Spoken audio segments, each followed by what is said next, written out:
Good morning. It's great to be back to PARC, not least because so much stuff has happened since I had the good fortune to speak to you in January. I was struggling for a title, possibly Living La Vida Lockdown, but I had to opt for 2020 post-COVID appraisals. So today's issues very much directed from Mike, and I think there are a range of very good ones. Everything from sort of geopolitical focuses on the balance of power to geoeconomic questions with regards to what's going to obviously happen to trade and the way in which we think about markets. I'd like to talk a little bit about polarization and populism, a little bit about the US economy and Trump, obviously, and then impacts on particular areas, including the European Union, climate change as a result, some of the developments we've seen in the European Union, and possibly, because you're, I'm sure, missing it all, the impact on Brexit. So this is a snapshot I found, the most complicated one with regards to sort of the 360 issues emanating from COVID and the specific sub-themes, if you like, with regards to the compact nature by which financial markets travel, trade, and the media's role have been impacted on COVID, and then the sort of the sprouting subsectors, if you like, from that. I found that quite helpful. It's organized in quite a nice way, so you can feel free to nick that if you like. In terms of the balance of power, therefore, I think from those of us looking at it from the international relations perspective, we've got some really serious questions. Are we actually looking at a huge pivotal moment in time? The test of that is, how does it change behavior? What's the depth and the scope of behavioral change that we are seeing in states, in regions, in governments, and specifically in some leaders and not in others, as well as institutions, including the World Health Organization, for example, which I'll talk about in a minute. I think in some senses, we have seen some positives. We have seen some states acting together, being brought together by way of cooperation and collaboration as well. And I think this has also underscored the need for a broader support, if you like, of multilateral perspectives. I think the regional collaboration, tardy though it was, of the European Union is a good example of that.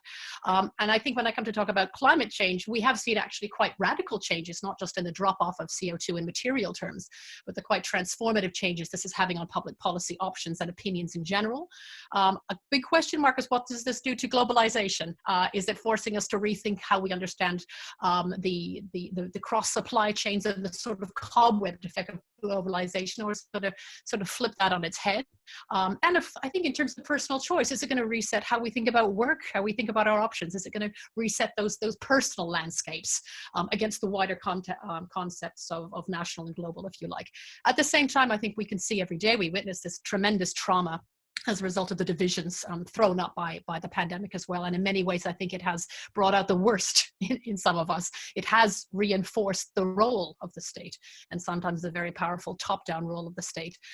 It's also brought out unpleasant areas in terms of nationalism and proto-populism in India, Brazil, and Turkey, to name just a few. And I think we have seen states, but specifically leaders, making use not just of adopting, but maintaining emergency measures to manage COVID. And they're going to not want to relinquish them post-crisis. So we can certainly talk and take questions on Orban and Putin and Trump in that respect. In terms of the timing, I think we have seen quite a clear difference between the slightly slow and the haphazard response of the US and of Europe against the sort of snapshot that we're getting out of South Korea and China. And then the idea of the second wave, how not to do it. Singapore's gone from how to do it to a template of how not to, in terms of how to control and manage a lockdown. I'd like to talk a little bit about the blame game between China and the United States, because I think it is going to accelerate power shifts, and not particularly good ones, between West and East. And I'd like to talk, if we have time, a little bit about the way in which this impacts on the developing world. I don't have a slide on the way in which Africa has managed to get around this, but I'm certainly happy to take questions on this. And then again, what does this do to our concepts and attitudes towards multilateralism? Are we multilateral cynics now as a result of the WHO? So this kind of looks like a Jane Austen title, Response and Responsibility, but it's certainly not. I'd like to get you to think a bit about how COVID has been politicized and perhaps even weaponized. Certainly it's become a soft power tool in the way in which states have decided to or not tackle the pandemic, and the way in which it becomes politicized, I think, is a way of framing the narrative. And I think we've seen a number of those narratives: the widespread perception in the United States of gross incompetence versus complete shutdown, centralized, very, very top-down, demand-led authoritarian rule in China, and then somewhere in the middle, the sort of much more sparring dynamics arising out of the European Union. And a variety of intergovernmental organizations as well. Where this can get tricky, I think, is the way in which COVID may be weaponized beyond that for political ends, making use of that narrative as a result as a result of a shift from soft to hard power. And I think ways in which we've seen that have been two: increased military tensions between the US and China, particularly in the South China Sea, but also a sort of absenteeism, if you like, the US, sidelining itself from an opportunity to act as a global leader, and China doing the same. So there's a sort of absentee multilateral opportunity there, and an absentee sort of bilateral connection. So there's a vacuum, and as we all know, nature abhors a vacuum. I think we've also seen the consolidation, if you like, of established centralized rule in some states, with China and Russia, clarifying and consolidating the response that they have and the authority that they have as a result of COVID. But it's also mainstreamed and even deepened mainstream populist governments as a whole. I think Poland and Hungary in particular, and Bolsonaro and Brazil are very good examples of this. In terms of the other responses and responsibilities, we have seen wholly unprecedented government aid packages for business and workers. The UK is a very good example of that. Sunak's, we will do everything it takes sort of snapshot, I think, is a good example of the tremendous scope and how high that ceiling is going to be. Does this suggest that, the state is back to stay and we've hit our limits of the sort of post-war neoliberal free market model? Yes and no, I think. Yes, certainly, obviously, it's down to states themselves as the architects, as the vessels of crafting and implementing national packages. And only they really can mobilize nationally to rebuild the economies and to reconstruct, in some cases, from the ground up, their healthcare systems. I think also in terms of the way in which the transformation of globalization from perhaps the first phase we've seen it in to a second one, and I'm working on some of the stuff by Chatham House in drawing from this. I think it is. I think COVID is a historical marker. I think it's more than just a way station, if you like, in the 21st century.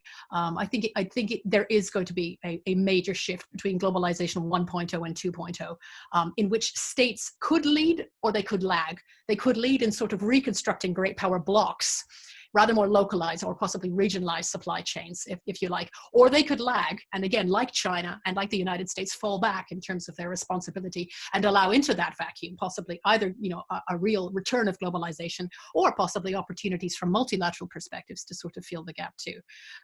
Certainly, I think, as we'll see in a minute, states are trying very much to limit exposure. This is the sort of watchword that's beginning to come out at this point, is prevent vulnerability, limit exposure, and sort of head behind the parapets at this point. In terms of resilience and paranoia, there you go, all about the titles. I think certainly it's going to be a game changer for the poorer countries with limited resources for recovery. The UN is already producing some very stark warnings with regards to the way in which it's going to impact in some of the states, particularly in Latin America, stating that it will, quote, have the potential to wreak havoc in fragile states and possibly trigger widespread unrest and impossible to control in densely packed urban areas. This is true. This is certainly true, I think, in terms of trending the trend, but it hasn't yet happened in areas like India, for example, where you might have expected that. What has happened is it's disrupted the sort of the content, if not the form. It's disrupted global food supply chains. And so in a sense, instead of mass widespread unrest, what we have is an imminent famine in many countries. It's also disrupted humanitarian aid for those receiving food and won't be able to prevent that famine. So specifically Syria, Afghanistan, Somalia, South Sudan, and Yemen. So Guterres, of course, the Secretary General of the UN, is launching the Humanity Fight Back package, the 2 billion aid appeal as well. I think, again, in terms of states, if the state is back, how well are they back in terms of their ability to rebuild that bounce back? I think it's exposed an endemic lack of resilience at the national level in terms of under under-resourced healthcare, particularly in the UK and others too, but also the weak social cohesion and the unclear response protocol. I think we're only just beginning to nose our way into what is a travel protocol, what's an education protocol, what's a public policy protocol as well. I think, again, internationally, we have seen decent cooperation, and it has boosted, but it's also plagued, I think, to some degree, those organizations that we hold accountable and responsible. The United Nations, the World Health Organization, and in some respects, the World Trade Organization. We have seen a willingness for states to come there and pursue dialogue. I think what we want to try to avoid is obviously the debilitating bilateralism, sort of decomposing if we don't pursue that dialogue at the multilateralism, and specifically this sort of passive-aggressive sort of fight for supremacy in the face of absence we've seen between US and China as well. I think what might be interesting is the way in which this impacts not just states, but democratic states. Again, if they're rolling back and they're talking about vulnerability and sensibility and sensitivity economically, what does that do politically? Does that make them a little more sensitive, a little more touchy, less prone to cooperation? I suggest maybe we're looking at a new type of pragmatic and maybe protective internationalism. I know that sounds like a bit of a paradox, but I'm convinced that that sort of mid-range level may be what's out there. In terms of globalization, obviously, I think we're kind of in the third impact, if you like. We had the 2008 collapse. We've had Trump's trade wars, which, kind of broke or eroded the system further. And now we've got COVID with mass closures across a whole host of industrialization and outputs, causing major aspects of demand to tumble, and the severing, hopefully not permanently, of supply chains as well. Again, what does this do to global governance? I think the cynic's perspective is that it's going to damage it fundamentally and for a very long time. I think that the optimists might say, well, this is typical. We tend to bruise multilateralism, but ultimately it bounces back. What's interesting is, I think, the shifting of public opinion to support the national responses and say it's the countries that really have to lead on this.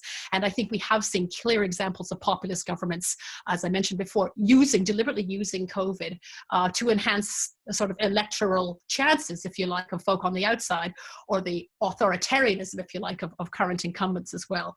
I think there's also quite an emerging trend to target China, and a more emerging trend, I think, in terms of just simply sort of blaming the other, if you like, in terms of curtailing immigration, which we've already seen emerging from the United States as policy as well. So the question is, will the impacts become the norm, or will they not? And I guess my sense is they mustn't become the norm. If we're trying to sort of resuscitate global supply chains and trade in general, and the better aspects of globalization, the ones that we'd like to keep, then obviously the global movement of people, goods, and capital is going to that's the oxygen we need to pump back into the system to ensure the resuscitation, if you like, of global flows. Obviously, travel is a huge part of that. We need travel to find work, to maintain work, to reopen and inspect plants, to kickstart manufacturing again. I think we have to be a little bit careful about slightly simplifying the way in which we can reboot supply chains. I don't think trade and manufacturing can simply be reduced to source, to sort of rebranding it domestically and reduced access. Again, despite the national orientation of the packages, let's not be, lulled into thinking that you can just re-domesticate everything. Governments need to resist, I think, entirely domesticating supply chains to simply support, resilience as well. So we do need to also think about what are the extent to which states are going to go to in allowing subsidies and state aid. I think we need to judge those carefully. They're very strict about this, of course, in areas like the European Union. We're going to see those contours pulled, obviously, but we need to understand what are the long-term consequences of that as well. So I'm just going to give you a little bit of the published advice that Robert Azevedo, the WTO Director General, published in The Guardian a couple of days ago. And he has a very, very stark warning about the impact of COVID in terms of the plummeting of a whole host of things, from FDI to remittances to commodity prices, etc., and the overall impact on international trade. And he lists, of course, the volumes, plummeting this year, and some being, really probably double what we may have seen in 2008, 2009, and closer really to the catastrophic impacts of the Great Depression. It's great to talk in those terms. And what he's saying, of course, is that you've got monetary recovery and you've got fiscal recovery, and those are largely directed by national governments. And we've seen multi-trillion dollar packages to prevent exactly that, debt default, bankruptcy, and job losses. But he's talking about, of course, naturally trade is the third, the trinity, if you like, strong recovery. And again, just to share with you the quote, while some favored industries might benefit, carefully, from heavy-handed attempts to create wholly national supply chains, many more would lose.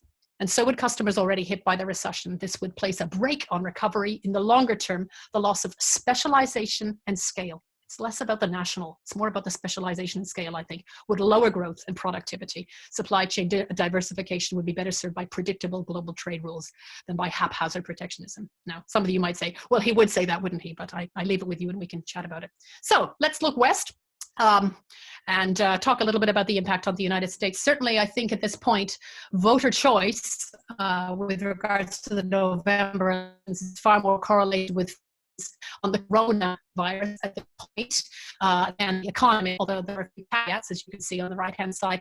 The impact is beginning to be really felt in the industrial Midwest, okay, in that belt, which is becoming the new front line, I think, for trying to resuscitate American lives and American livelihoods, because it combines not just record unemployment, but corona hotspots at the same time. And what we're beginning to witness, I think, are the pre-corona trends, where these areas, these states in particular, suffered radical industrial output decline, and the feeling that Trump has undermined workers and it has sharpened partisan divides. And to that, you're now adding the corona hotspots on top of that. So what Trump is basically saying is that the US corona recovery is the path to greatness, the transition to greatness, that the way in which America fights its way out will show how it's a leader. And what that's done is that's effectively pitted him, as it has, interestingly, in places like Brazil, against the trust in state governors. So Trump has been obviously badly challenged by his corona handling, and ultimately, I think, is now losing to Biden overall in terms of those criteria, except, with one exception, he's more than holding his own in terms of polls on the economy. And the latest CNN SSRS national polls put Trump's April and May approval rating on the economy at 50%, which is just one behind where he was on the midterms. So in this respect, on the economy as a whole, he's 12 points ahead of Joe Biden, but in every other respect, he's between 9 and 10 behind. Now, I think he's been given some slack. The Americans are certainly giving Trump a lot of slack, giving the pandemic with concerns, with regards to the economy. But I think probably because they think it's going to bounce back, and they're seeing the current problems as temporary obstacles. But they're certainly judging him harshly for his response. He has now largely abandoned public health strategy in favor of rebooting America, America Together, returning to work in the face of very robust arguments to the contrary by Dr. Anthony Fauci, warning of rebound of new cases, and Rick Wilson, Republican strategist, coming out with this very sharp quote. They've decided that the political damage from a collapsed economy is greater than losing as many as 90,000 Americans just in June. That's as he calls it, a grisly rail politics. So the question is decision-making being guided largely by re-election prospects? It seems, I think from this perspective, it is. I think what's worse is the erosion into this tit for tat against Beijing, Trump accusing China of doing anything they can to lose his 2020 re-election, and suggesting that it's China that opposes international investigations into the pandemic as deeply stigmatizing, when in fact I think that's a much broader question for the entire world. Blaming China for the pandemic and encouraging Republican candidates right now, in fact, to aggressively target Beijing in public remarks on the pandemic, which I think is spectacularly unhelpful. And also including accusing China of undermining the earlier trade deal concluded with Xi Jinping in January as well, and suggesting that Biden is the Beijing candidate. So, Beijing Biden to ease the pressure on U.S.-China trade relations. And, that's a fridge magnet that's really going to stick. Today's latest is that Trump has accused the WTO of an alarming lack of independence and is threatening to cut funding permanently and reconsidering U.S. membership unless major improvements are made. Quite a personal attack on the Secretary General as well, with regards to his repeated missteps too. So what's going to happen, I think, with those countries with weakened economies? Are we going to see them sort of fall apart or revert to safer traditional political parties? I think to some degree, no. I mean, it's not widespread, this sort of opportunistic forms of populism. In many ways, I think they're now quite out of vogue. And in fact, to rebuild the state, you need everybody on board. COVID compels leaders to mobilize the full capacity of the state, of the institutions, and, instead of deriding them. And a good example is here in Britain. Johnson and Cummings together made a very clear volte face in dealing with the media and the experts, getting them them on board, ensuring, you know, Johnson's statesman-like method and the rally around the flag effect. So gearing up for pragmatic, issue-based patriotism rather than overt populism. At the same time, there are clearly examples to the contrary. We've seen huge numbers of right-wing and nationalist populist movements. The thing is, they were there beforehand, right? So what COVID is doing is it's accelerating an attribute that was effectively entrenched, if not already mainstreamed. And maybe COVID is mainstreaming them even more. So the question is, what's that scale? What's that range? Is it populism light, or is it kind of populism plus? Populism light is just doing it temporarily dismantling established democratic institutions using COVID emergency measures without a clear replacement. India is a good example, maybe Israel too. But the much more stringent approach perhaps is using the shutdown measures to strategically and maybe permanently harness state powers and build an authoritarian alternative or reinforce it. Hungary, Poland, and Russia, for example. So again, your problem is actually the pre-crisis issue. How bad was it before? Because it'll be doubly bad after. Pre-crisis problems created, I think, an atrophy, but the original deep social challenges, they're still there, and they will be likely deepened. So populist consequences, just a quick snapshot in terms of the sources of populism: disillusionment, nationalism, protectionism, and cultural polarization. Brazil is a spectacularly good example of this. The thing is that populists are in opposition. All they need to do is point to the government and say how poorly they've handled. It's very fertile, ground for a backlash against establishment parties. But if they're in government, it's a little tougher. And I think Bolsonaro is, he's trying the populist playbook, but it's falling apart beneath him because they generally can't delegate and don't have a really great handle on the sort of establishment, if you like. So their handling and the consequences is going to be difficult. It'll be directed, towards them, and with increasing amounts of personal blame attached. So the pandemic, I think, is going to touch everyone, and it's not obviously socially partisan as well. The issue is it's quite difficult to run elections during the pandemic because, of course, there's going to be turnouts of populist supporters there. In terms of climate change, this is a really interesting one. Are we changing our habits? Or has the structure itself been sort of changed beneath us? I think there are huge opportunities with key policies to get moving again. Everything from the quieter streets affording us a chance to install more fiber optic or creating space for pedestrians and cyclists, expanding those sort of allotted areas, if you like. I think from a financial perspective, the idea of levying new fossil fuel taxes and making those big changes now, removing subsidies for oil, gas, and coal to provide additional income, which will be sorely needed by cash-strapped municipalities. Maybe again, now is the chance we need, the installing electric vehicle charging networks, expanding cleaner public transport, etc. I think more importantly, perhaps it's those big projects like climate resilient infrastructure that perhaps we now have the motivation to get on. I've got a couple of slides. You can look at them on your lunch break to see the genuine difference in terms of the lockdown impacts between New York and Paris on the left-hand side, and also the way in which the fall off, as you can see, in terms of global CO2 emissions from 1900 to the present. So we're down by about 10%, but the bad news is we need to hit this amount. We need a COVID break of this amount between now and 2030 to hit the 1.5 that we've agreed at the UNFCCC. And that's quite something to think about. I think you can see the drop off. I've given you snapshots of the traffic flows in selected cities and the airline capacity.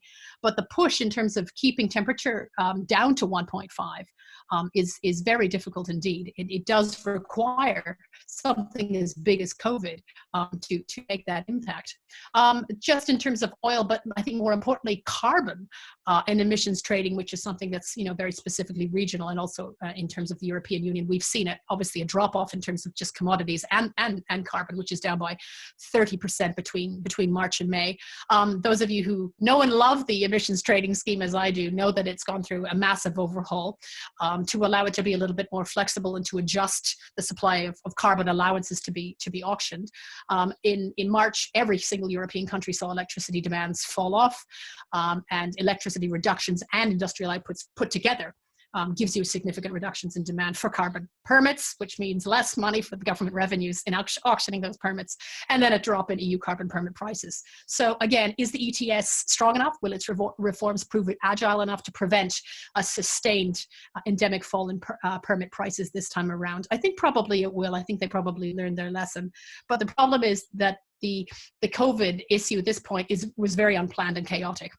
So the inequities that arise in responding to that in the ETS might be difficult. They need to keep prices at €30 a ton just to maintain the impetus in big areas like Germany to switch to key power sectors as well. Speaking of Europe, As some of you may know, there was a bit of a backlash when the German Constitutional Court ruled that the ECB were incorrect in terms of their bond buying program. That goes back to the Eurozone crisis in 2008.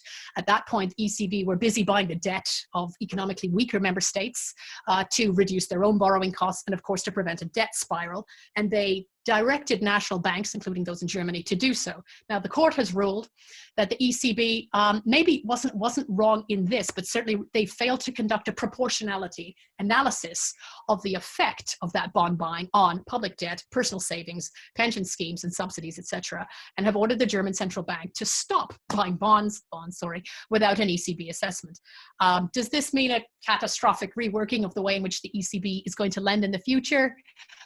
I think they're going to have to overhaul some things, so as not to jeopardize current bond buying efforts. Some tweaks are going to be made.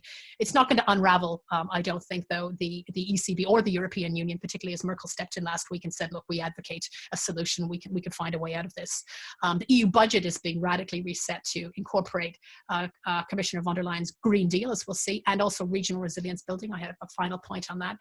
This is a new slide that I added just this morning, just to make sure everybody's up to date in terms of the EU. The bad news is that the spring forecast suggests that the EU will shrink by 7.4% this year, which is its deepest recession ever, but at the same time is foreseeing significant rebounds next year.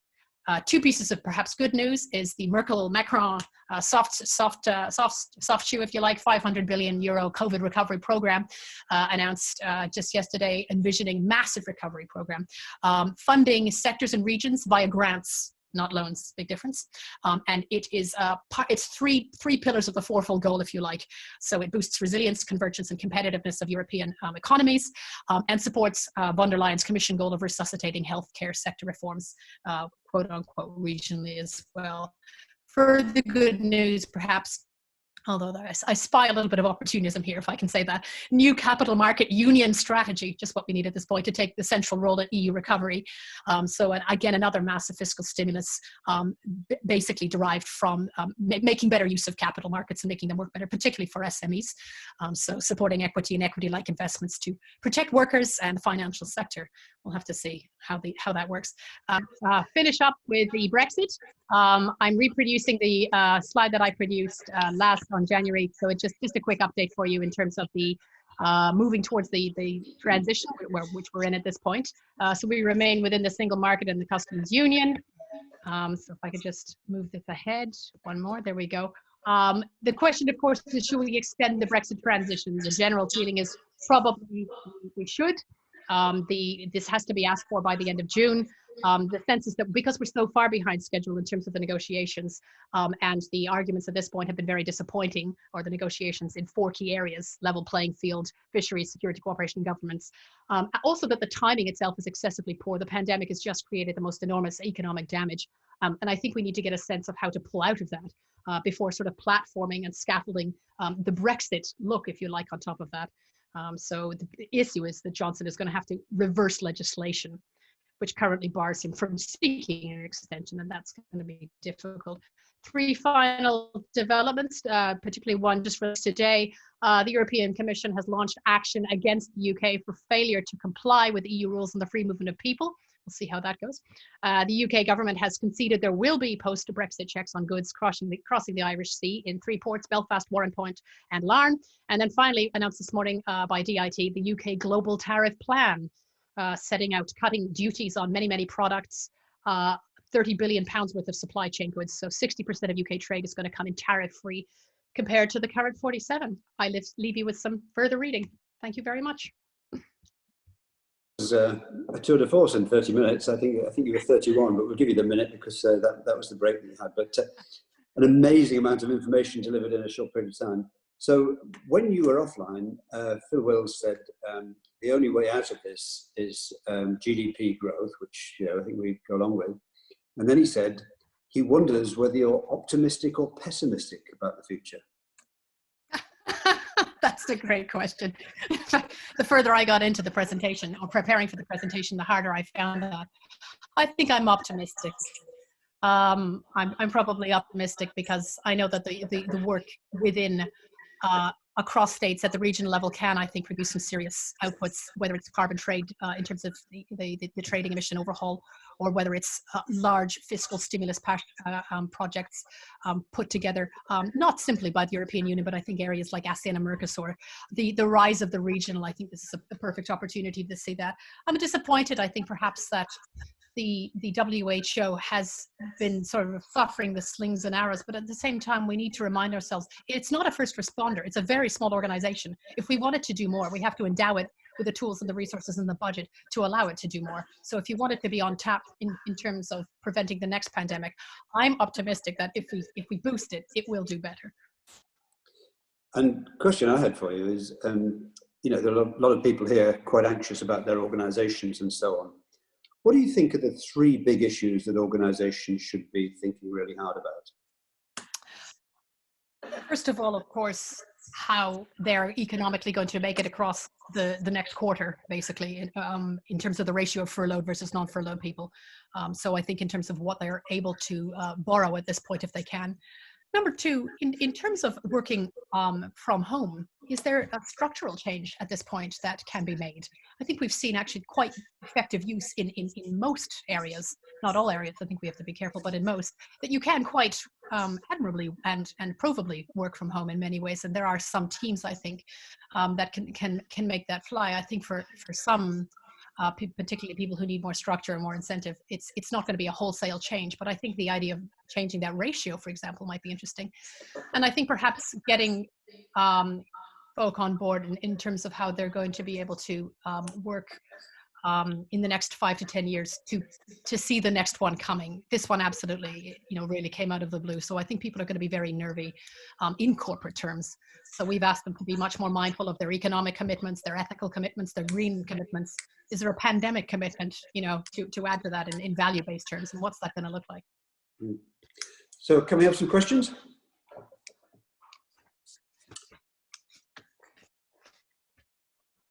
Sean Mills, you're looking very thoughtful. What's your question? Thanks, Mike. Always a pleasure. Never sure. I'd just like to ask Amanda, I guess, again, picking up on what this, in more detail, what this actually means for businesses, because everything that you mentioned was about states, and obviously, you know, that's the purpose of the whole presentation. But if I was a CEO of a business, what should I be taking from your presentation? Sure. Thanks, Sean.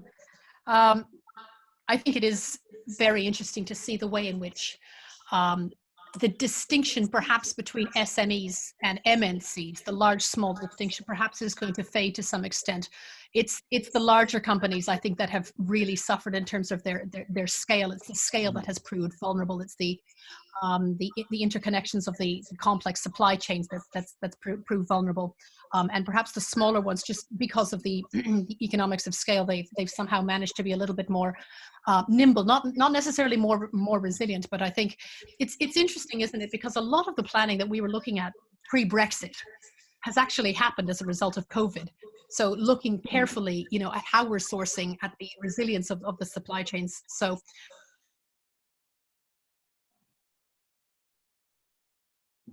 Oh dear. I think we've lost. I think we have again. Yeah. Yes. So whilst waiting for her to come back, what was your impression of that, Neil? Neil Cook? Hello. Oh, you're back again. Hi. Hi, Sean. Are you still there? Yeah, I'm still here. Oh.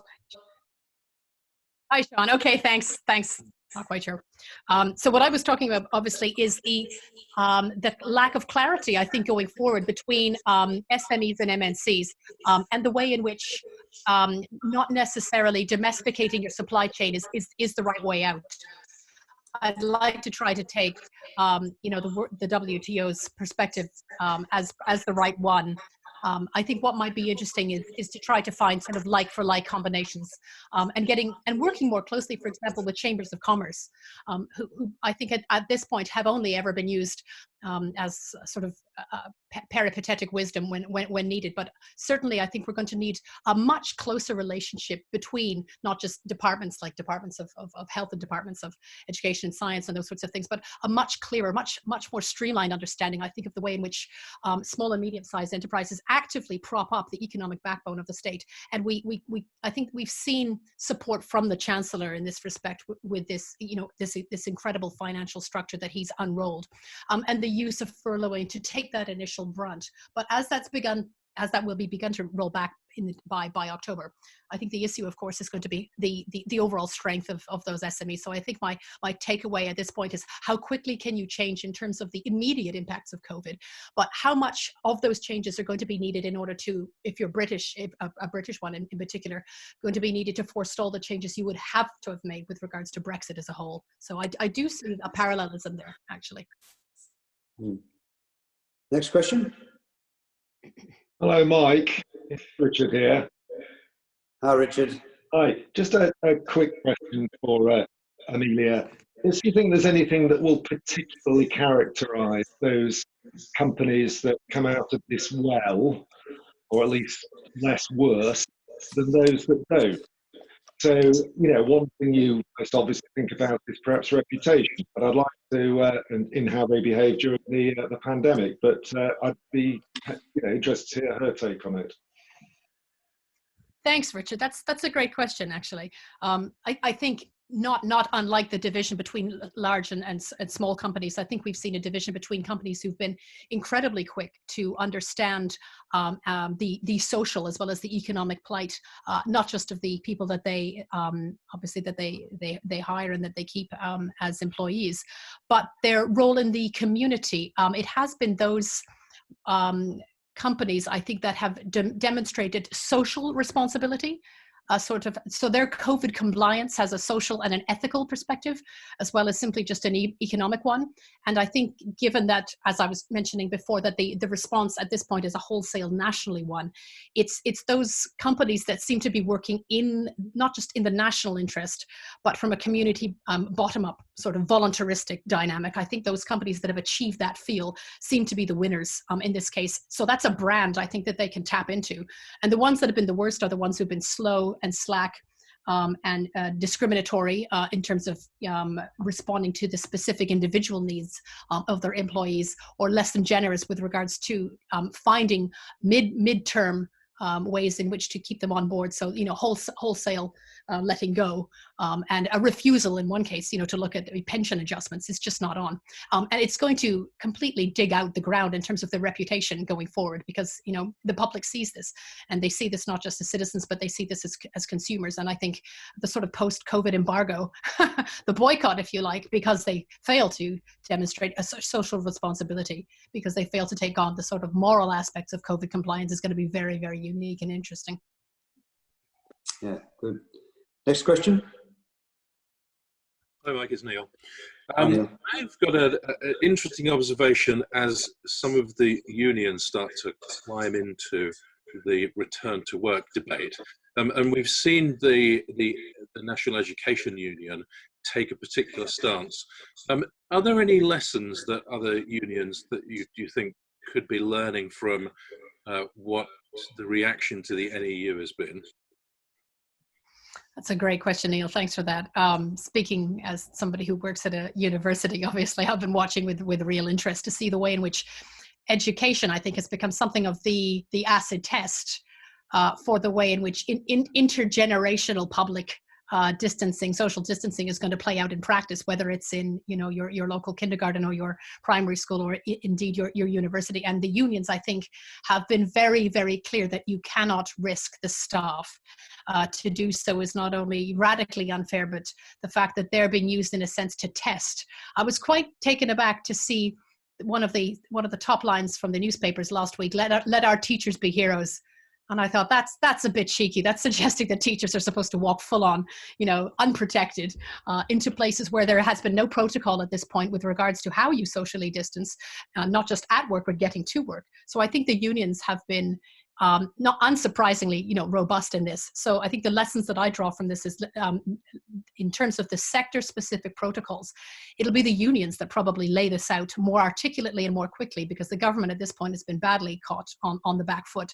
It's all very well to come out last week with this is the big new unlocking program, but to do it in the absence of clear protocols with regards to how you effectuate social distancing, and also not just the places, but the getting to the places, the myriad logistical connections there. I found that absolutely, I was gobsmacked with that, and into that vacuum obviously went the unions. So that's a great question. Thank you. I have a question, if that's all right, Mike, Amelia. Sure. Amelia, you talked about some of the rolling back of checks and balances and power that might be taking place in more authoritarian states, and the use of COVID in order to drive extrajudicial and extraordinary powers of the state. Do you foresee any states that are almost in a middle ground right now that have relatively weak democratic institutions and relatively weak checks and balances that could be at risk of falling into a more authoritarian approach, which historically perhaps hadn't been?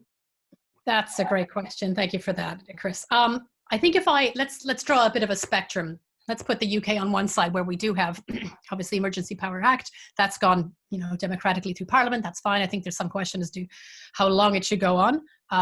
But I think the way in which that's been done, there's no extrajudicial question about that. On the other side, you've got Bolsonaro firing his own health minister, and in a variety of mass protests this last weekend, demonstrating, he's sort of protesting against himself, that social distancing is a sham, the pandemic is a hoax, and encouraging people, against medical advice, anti-expert, tirades to get back to work. In the middle, I think you've got somewhere like maybe Hungary and Poland. Hungary is sharper up the right-hand side of the stage. I think Orban, pre-pandemic made it very, very clear, particularly using the migrant crisis, that he was determined to use emergency measures as the fillip to shut down the state, and used sort of all manner of ways in which to do that. But I would say Poland's the Law and Justice Party is perhaps a step behind. I think there's a greater unease at using COVID methods to enhance authoritarianism. I think they're flirting with populism, but I don't think they've gone full scale into the populist playbook quite the way Orban has. I think in that middle ground perhaps is India as well. I think we've seen with the Modi government, you've seen flirtations with regards to attempts at authoritarianism and particular rules passed injurious to the role and the working of the Muslim population. Now with COVID, everybody is sort of under that same blanket. So if they use COVID as a way to slightly press the reset button and work more democratically, it'll be interesting whether COVID opens the door to allow states who've made fundamental missteps to re-step again, or whether it's just going to worsen it. Israel perhaps is right on the cusp of that as well. So I think, Chris, that's a great question. In my mind, it's a bit of a spectrum between the soft, the medium, and that slide between the medium and the hard in terms of moving and morphing and perhaps consolidating populism into full-on authoritarianism. Next one. Mike, I have a question, if I may. I'm interested in Amelia's view on Africa in particular, with obviously falling oil prices, but also the kind of balancing of COVID with poor healthcare, but social unrest coming in, and from Africa in particular, Nigeria, for me, your view on that market will be going forward. Thanks, Matt. That's really, really interesting. I was hoping someone was going to ask me an Africa-related question. I think the UN's clear worry, and the WTO's as well, about 6 to 8 weeks ago, was what happens if this goes sub-Saharan. The sense of the structures, the dense clustering of population areas, the fall off of trade in particular was going to just do the most immense amount of damage. And actually, we've not seen that at all. What we have seen is that the 30% of the cases, fully 30%, are coming from 3 states alone in North Africa, from Egypt in particular. But sub-Sahara, and particularly sub-Sahel, in terms of Liberia, Rwanda, Burundi, South Sudan, and Uganda, we've actually seen an incredibly robust series of protocols to prevent the pandemic. And I did some reading into this on the weekend. And the suggestion is the East African countries in particular are outperforming the global West, because they've been through Ebola.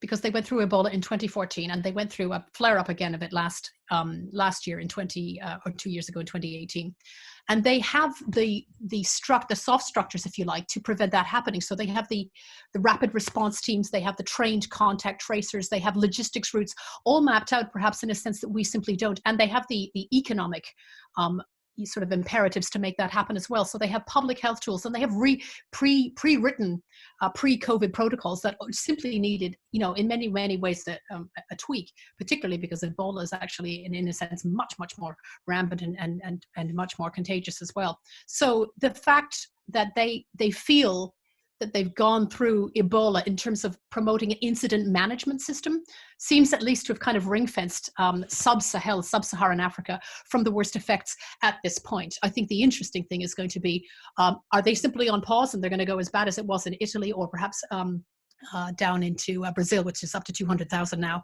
Or will they actually stay back? Will they really be the only area of the globe that was largely untouched, and whose economic impact will be dented but not dimmed?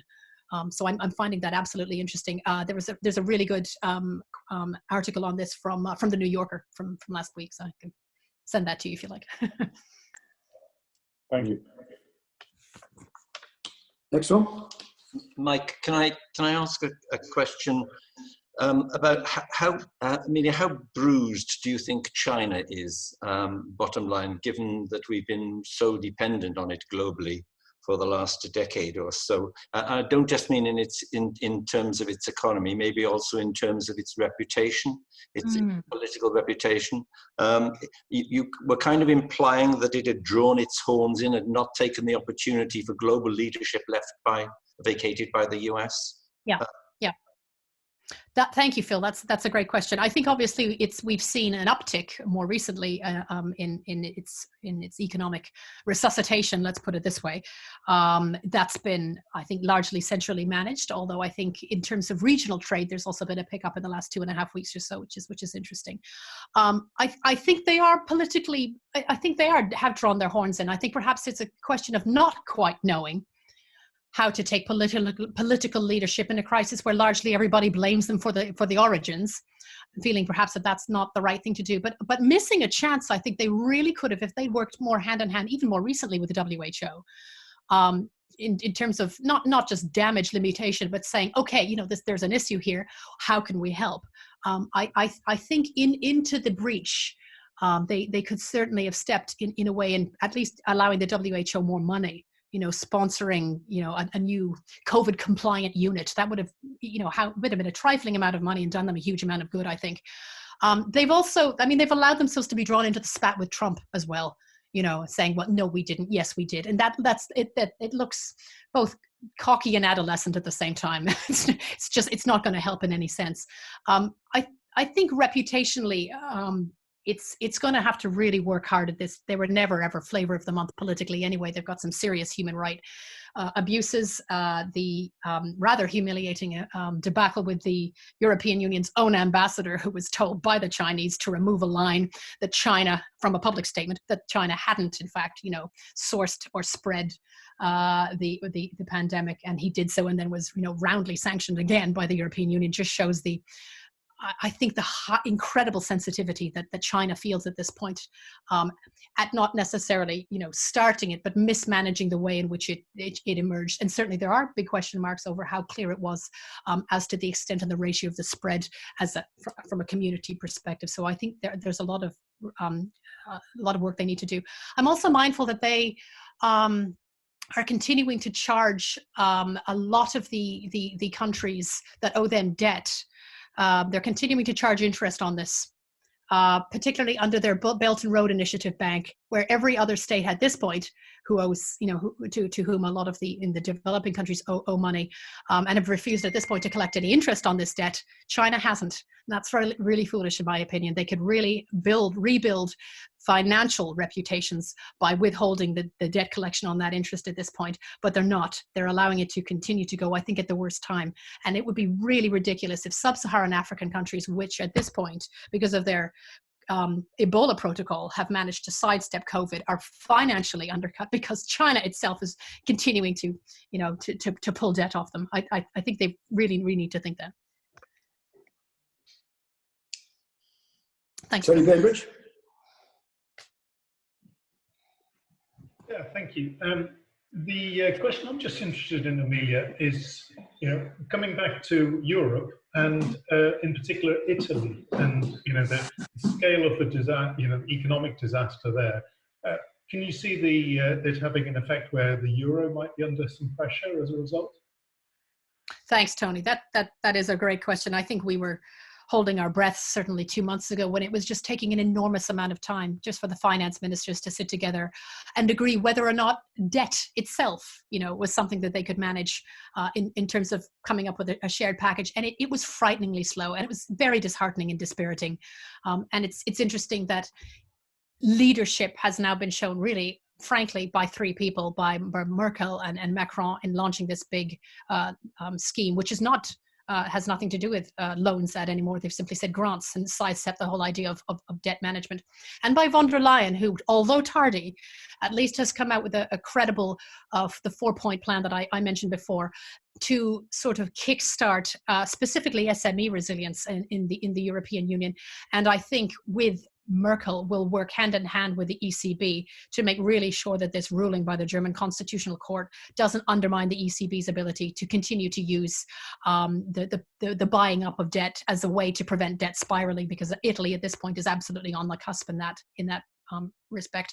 The euro has tipped off quite badly, that's for sure, but it has done so in tandem with everybody else's currencies. So the bottom has fallen out of it, but I think fundamentally the value remains. I think also we've seen some good forecasting in terms of the potential rebound in terms of Eurozone countries. What's going to be difficult, of course, is the Eurozone versus non-Eurozone countries. And non-Eurozone countries in many ways are quite faster in terms of their ability to be economically resuscitated and tend to do things in a perhaps slightly less controlled but ultimately more effective ways.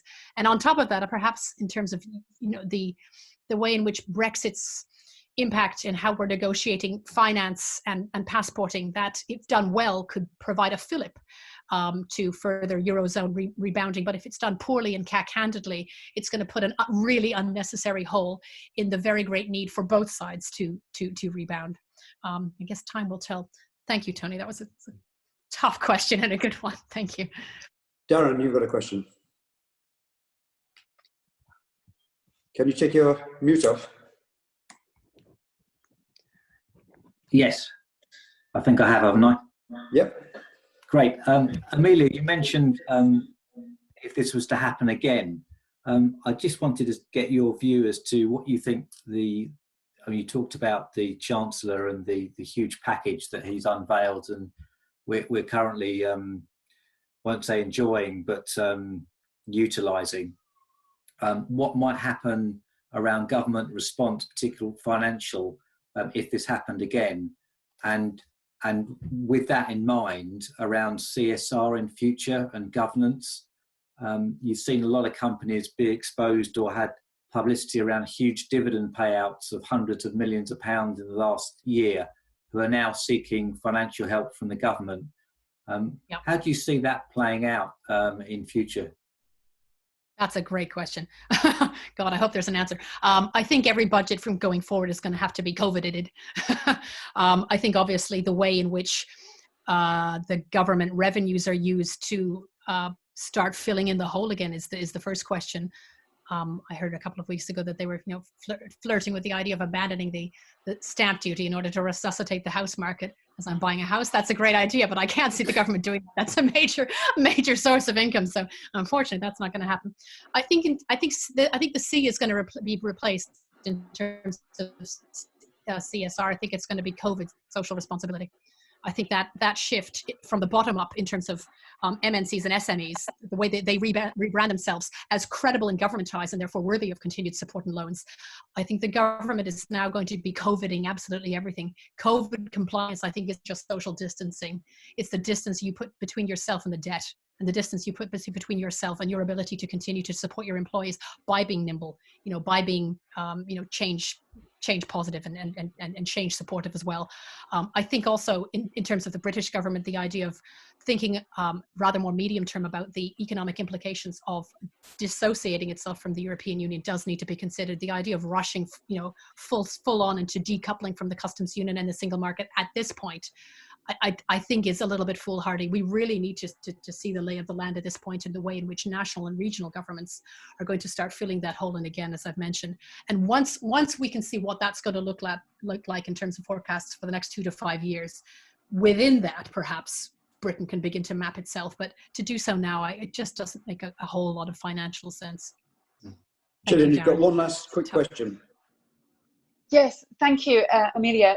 I'm just curious about the state of global political cooperation, and I don't think we've seen much from the G7, from the UN Security Council. You've talked a lot about multinational institutions such as the WHO, but I just wonder what your perspective is in terms of, looking into the future. What will be the state of cooperation between sovereign nations? That's a great question. I hope in my heart of hearts we'll see a reboot, if you like, of multilateralism, and that we can commit to something as wicked a problem as pandemic to a collective solution. And the only way to do that really is to sit collectively and work that in the multilateral institutions. I haven't seen a lot from the G7. It's a shame. I think it's probably down to the G20 simply because they represent a much larger chunk, if you like, of global economic output. And the UNSC actually failed to make early on, at least, the pandemic a security issue, where they didn't hesitate to do so with Ebola. And I think in a sense, they missed the geopolitical impact of doing so and simply said it was a healthcare issue with the profound economic consequences. But that's really an incorrect reading of it. It's going to have the most enormous impact in terms of the whole composition of states, as I've mentioned, and you're quite correct to raise that. What is the relationship between states, regions, and institutions? Again, all we can hope is that the pandemic shows that it's so profoundly cross-border in terms of its risks, impacts, and consequences that only cross-border solutions can do. Okay, I think we're about there. We've had lots of questions, and that was a really good run through. I mean, amazing breadth and depth in such a short period of time. Absolutely wonderful. So thank you very much for that. We will be sending around the post-meeting notes, the recording, and slides. So thanks, Amelia. Thanks ever so much, and look forward to hearing from you again in the not too distant future. Thank you very much. Thank you. Everybody. Thanks.